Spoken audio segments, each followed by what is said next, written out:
EZSplice joining method step-by-step tutorial. Place the EZSplice strand between the two ends of the belt to be joined, matching and aligning the spaces of the strand with the spaces of the belt. Make sure that the cut end of the EZSplice strand is on the bottom.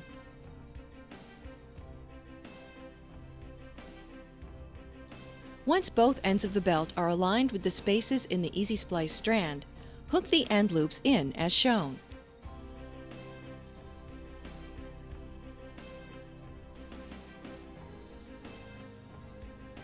And rotate the strand about 180 degrees.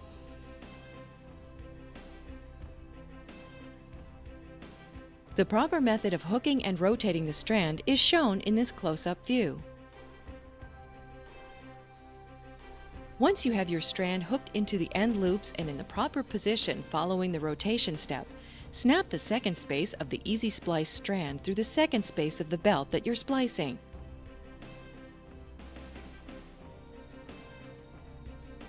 Then repeat this step in every other space, moving from left to right until the edge of the belt is reached.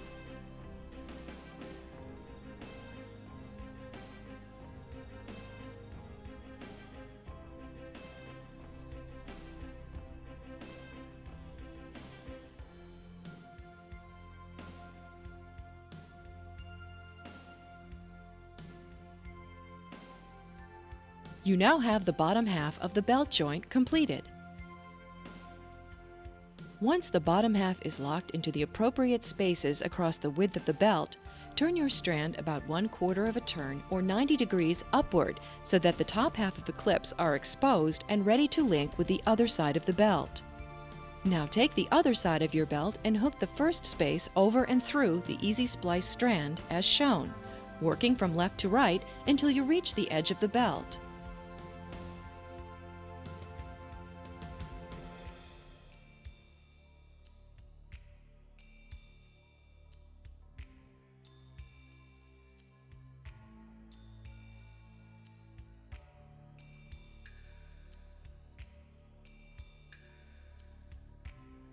Your EZSplice strand is now in position to complete the belt joint. This is where our EZSplice profiling pliers come in.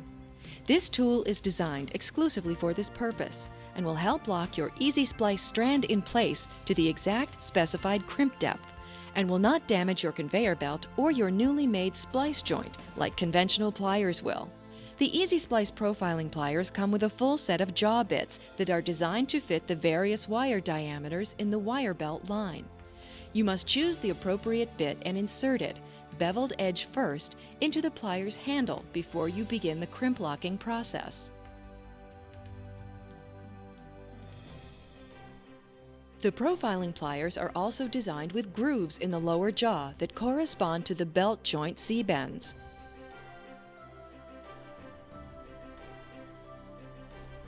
Now you need to orient the grooves in the pliers with the Z-bend joints in the belt strand. Once everything is aligned, you can start the locking process in the center of the belt or nearer to one side. Do not lock the joints on either side of the belt until all other joints are already crimped. Once you begin locking your strand into place, move from left to right, making sure that each joint is crimped tightly. You'll know that they're locked in place because you'll feel the pliers stop when you squeeze them to the correct depth.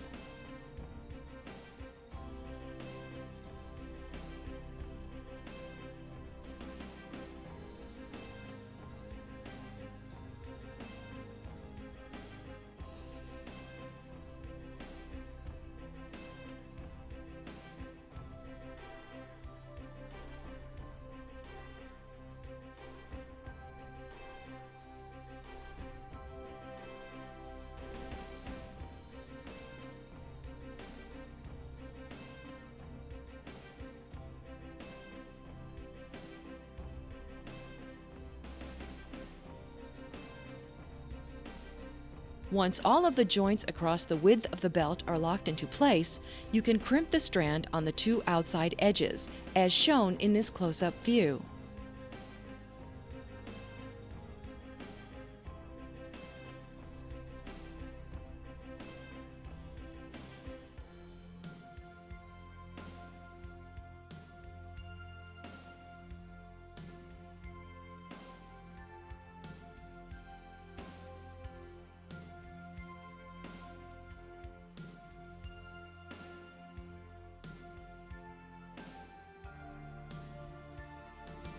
Now your belt is ready to roll with the strongest, safest, longest-lasting splice joint that can be made on this type of conveyor system.